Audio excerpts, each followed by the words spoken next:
સરકાર ટેકાના ભાવે તુવેરની ખરીદી કરશે, જેના માટે ઈ સમૃદ્ધિ પોર્ટલ પર ટેકનિકલ ખામી સર્જાય છે. આ ખામીના હિસાબે ખેડૂત પરેશાન થઈ રહ્યા છે અને અનેક જગ્યાએ એક પણ ફોર્મ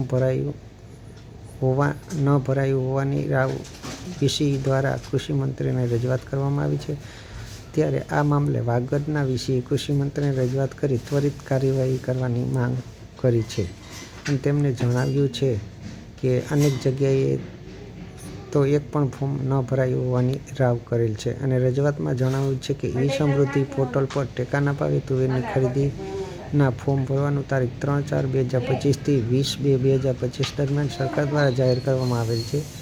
આજે તારીખ 4/5/2025ની બપોરના 3 વાગ્યા છે, પણ હજુ સુધી એક પણ અરજી પૂરી થતી નથી કે પોર્ટલ પર રજિસ્ટ્રેશનની પ્રિન્ટ નીકળતી નથી અને આ પોર્ટલ પર જે ગયા વર્ષમાં ટેકાના ભાવે મગફળી ખરીદીના ફોર્મ ભરેલ હોય ત્યારે જે ડેટા નાખેલ હોય, જેવા કે મોબાઈલ નંબર, નામ, બેંક ખાતા નંબર સહિતની વિગતો, તુવેરના ફોર્મ ભરતી વખતે ડેટા ચેન્જ થઈ શકતા નથી, જેથી ટેકનિકલ ખામીના કારણે હેલ્પલાઇનમાં જે 3 નંબર પર્સનલ મોબાઈલ નંબર આપેલ છે એ નંબરમાં ફોન કરી તો કોન્ટેક્ટ થતો નથી, ફોન સ્વિચ ઓફ બતાવે છે. આમ ફોર્મ ભરવામાં કઈ રીતે તેની કોઈ માહિતી નથી. આમ ખેડૂતો પરેશાન થઈ રહ્યા છે. ત્યારે આ મામલે ત્વરિત કાર્યવાહી કરવાની માંગ કરવામાં આવી છે.